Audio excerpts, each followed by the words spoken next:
Welcome back. Osmania యూనివర్సిటీలో DSC అభ్యర్థులు అర్ధరాత్రి ఆందోళనకు దిగారు. ఇందిరమ్మ రాజ్యంలో ఇబ్బందులు ఉండవని చెప్పి మహిళలను అర్ధరాత్రి రోడ్డు మీదకు ఈడ్చారని ఆవేదన వ్యక్తం చేశారు.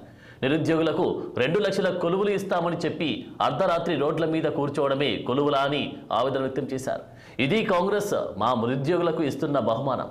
అర్ధరాత్రి పూట మహిళలు మాకు చదువుకోవడానికి సమయం ఇవ్వమని అడుగుతున్నారంటే అసలు మీ దౌర్భాగ్యపు పాలనను అర్థం చేసుకోవాలన్నారు.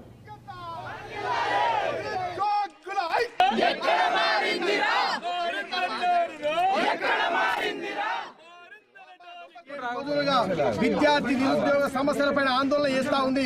ఈరోజు డిఎస్సి అభ్యర్థులు ఎవరైతే ఉదయం ముట్టడి చేసిన తర్వాత వాళ్ళని గుంజుకెళ్ళి లాక్కెళ్ళి వాళ్ళపైన దెబ్బలు కొట్టి వాళ్ళని అరెస్ట్ చేసి లోపల పెట్టడం జరిగింది.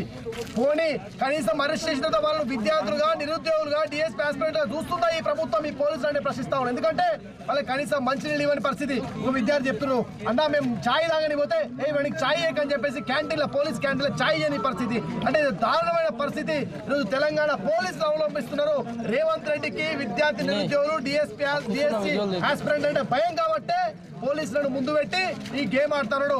అయ్యా, ఈ విద్యార్థి నిరుద్యోగులే నీకు అధికారాన్ని కట్టబెట్టిరు తప్ప నీ మంత్రులు ఎమ్మెల్యే ముఖాలు చూసి ఎవడు ఓట్లేలే. ఈ రోజుకి నిలబడితే కూడా ఏ ఒక్క ఎమ్మెల్యే కలిసే పరిస్థితి లేదు. తెలంగాణ ముఖ్యమంత్రి రేవంత్ నేడు తన సొంత జిల్లా మహబూబ్